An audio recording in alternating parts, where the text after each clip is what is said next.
പണി പൂർത്തിയാകാത്ത പത്തനംതിട്ട അബാൻ മേൽപ്പാലം ഈ ഓണത്തിന് മുൻപ് തുറക്കാൻ ശ്രമിക്കുമെന്ന് അബിൻ വർക്കി MLA. ഉദ്യോഗസ്ഥരെയും കോൺട്രാക്ടറെയും അടക്കം വിളിച്ചു വരുത്തി MLA നിലവിലെ പ്രവർത്തനങ്ങളൊക്കെ വിലയിരുത്തി കഴിഞ്ഞു.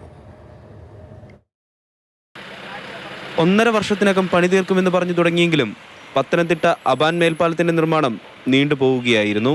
2019 പദ്ധതി വെച്ച് 2021 മേൽപ്പാലത്തിന്റെ നിർമ്മാണം തുടങ്ങിയത്. 5 വർഷമായിട്ടും പാലം തുറന്നു നൽകാൻ സാധിക്കാതെ വന്നതോടെയാണ് പുതിയ MLA ഉദ്യോഗസ്ഥരെയും കോൺട്രാക്ടറെയും അടക്കം വിളിച്ചു വരുത്തിയത്. പരമാവധി ജൂലൈ 30 മുമ്പ് തന്നെ 2 വശത്തേട്ടുമുള്ള നിർമ്മാണം പൂർത്തീകരിക്കാനുള്ള ഒരു നടപടിയാണ് സ്വീകരിക്കാൻ ഞങ്ങൾ ആവശ്യപ്പെട്ടിട്ടുള്ളത്. പാലം പണി കാരണം ഗതാഗത തടസ്സം നിലവിൽ രൂക്ഷമാണ്. പാലത്തിന് ഇരുവശത്തുമായി പ്രവർത്തിച്ചു വന്നിരുന്ന ഒട്ടേറെ വ്യാപാര സ്ഥാപനങ്ങൾ അടച്ചുപൂട്ടി. നിരവധി പ്രതിഷേധങ്ങൾ ഈ കാലയളവിൽ ഉയർന്നിരുന്നു. ഒരു പ്രധാനപ്പെട്ട പ്രശ്നമുണ്ടായിരുന്നത് വാട്ടർ അതോറിറ്റിയുമായി ബന്ധപ്പെട്ടുകൊണ്ടാണ്. വാട്ടർ അതോറിറ്റി മന്ത്രിയുമായി ഞങ്ങൾ നേരിട്ട് കാണുകയും ആ വിഷയത്തിൽ കുറച്ചുകൂടി തുക അനുവദിക്കണം, അടിയന്തരമായി തുക അനുവദിക്കണമെന്ന് പറയുവാനും ഞങ്ങൾ തീരുമാനിച്ചിട്ടുണ്ട്. കരാറുകാർക്ക് കൃത്യമായി പണം കിട്ടാത്തത് മൂലം പലവട്ടം നിർമ്മാണ പ്രവർത്തനങ്ങൾ മുടങ്ങിയിരുന്നു.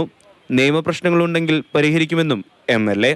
ഈ വർഷത്തെ കാലവർഷം ചതിച്ചില്ലെങ്കിൽ ഓണത്തിന് മുമ്പ് നിർമ്മാണം പൂർത്തിയാക്കുമെന്ന MLAയുടെ വാഗ്ദാനം പ്രാവർത്തികമാകുമോ എന്ന് കണ്ടറിയാം. മാതൃഭൂമി ന്യൂസ്, പത്തനംതിട്ട.